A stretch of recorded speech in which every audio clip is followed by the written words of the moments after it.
Hi everybody, and back in South Africa and across the United States, wherever we're watching this stuff. Thanks for watching. I hope it's a blessing to you. We're talking about Gideon, and we're talking about his style of faith. Yesterday we began to talk about the test of God's outrageous ideas. God is full of incredible ideas of things that should not really work. It's just an incredible trait of God that if we do something that works, we get the glory. If God does something that we can't do, then He gets the glory. But God is full of different tests of outrageous thinking. And one of these tests was the test that He gave to Gideon to go out there and to defeat an army that was astronomically bigger than his own, an army that, humanly speaking, he could never defeat. And so we see Gideon responding to God by certain tests. He didn't want to embarrass God. He wanted to make sure that he was hearing directly from God. But he had to learn this test today, and this is the test that we have. The test with God is the test that less is more. You see, with God, He doesn't need a lot of stuff to make things happen. Just have a look at the history in the Bible and you see how God is able to use what they call a remnant. And whenever Israel messed up and were taken into captivity, and everybody said, oh, the Jewish people have been taken, they're all gone. God said, no. There is a remnant that remain, a tiny little group, kind of like a seed. And God would take that little seed of the remnant and He would resow it, and out of that He would regrow the nation. You see, God is never impressed with crowds.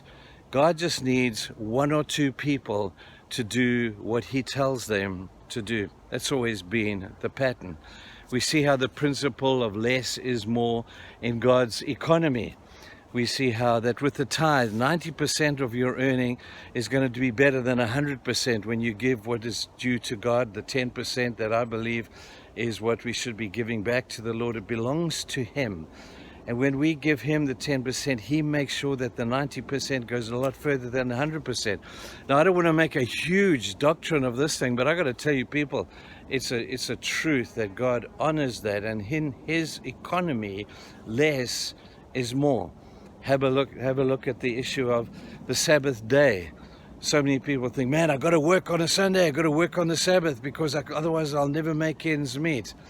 Hey, people, God designed you to have a rest. God designed you to have a Sabbath, and you will do a whole lot more in 6 days than you will in 7 if you honor God with that day of worship. We call it the Sabbath.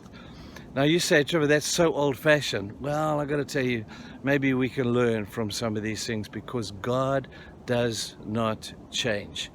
Now the story of Gideon is a story of less is more. Gideon was told by God to call the nation of Israel to war. So he called them, and then against an army of probably 250,000 well-armed enemy, he calls the army of Israel, and 32,000 people arrive for duty. And he looks at the 32,000 and he laughed. He said, what is this small amount of people against so many well-armed soldiers? And he was about to call the operation off, and God said, no, don't do that. You've got too many people. And he said, but Lord, I've only got 32,000 against hundreds of thousands.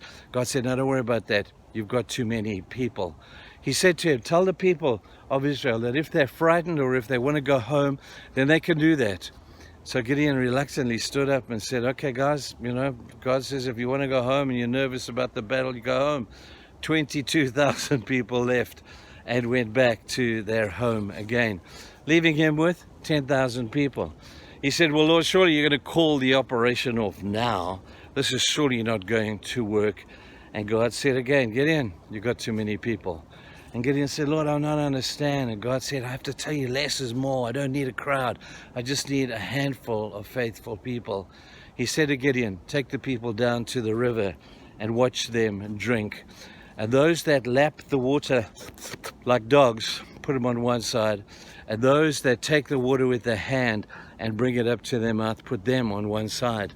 So Gideon did that. And of the people that he took down, of the 10,000 people, only 300 brought their hands to their mouths to drink the water because they were, in a sense, looking for the enemy. The others put their head down. I don't know if there's any truth in that, but you can work that out. But they took the 300 and God said, right, that's all I need. Gideon was thinking, "Ew, this is incredible. But okay, Lord, here they are." And so God said, what you need to do now is take these people, surround the Midianite army, and then give them all a trumpet, give them all a brandy thing of fire with a fire thing on it, and a pot over the top, and you surround the army at night, 3 o'clock in the morning or thereabouts. They surround the army, and God says, call them to war. Break the pots, hold up the fire, blow the trumpet, and when you shout, shout for God and for Gideon. They did it.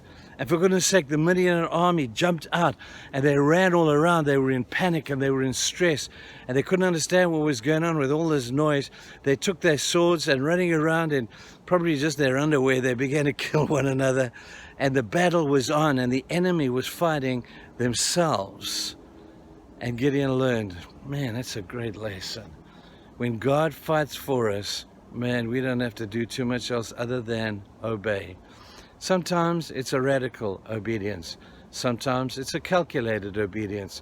But obedience is obedience, and God is always, always glorified when you obey Him. And God's astronomically crazy plans sometimes always come to fruition. Not because we're clever or we're strong, completely the opposite. Simply because we've obeyed God. Now this story of less is more. Maybe you can apply that in your own life and say, man, if I had more gifts and if I had more abilities, I'd do more for God. Well, let me remind you of the little guy who gave to Jesus his sandwiches for lunch. And with those sandwiches and those few fish, Jesus took the little that this guy had and he fed 5,000 people. And if we just bring the little that we have as we perceive it to be, God says that little bit is so much in my hands. It might not be much in yours, but it's a lot in my hand. So I want you to think about that today as we contemplate bringing all that we have to God. The little we have, give it to Him and watch what He will do, because with God, less sometimes is a whole lot more. Have a fantastic day, people. We'll see you tomorrow. Bye.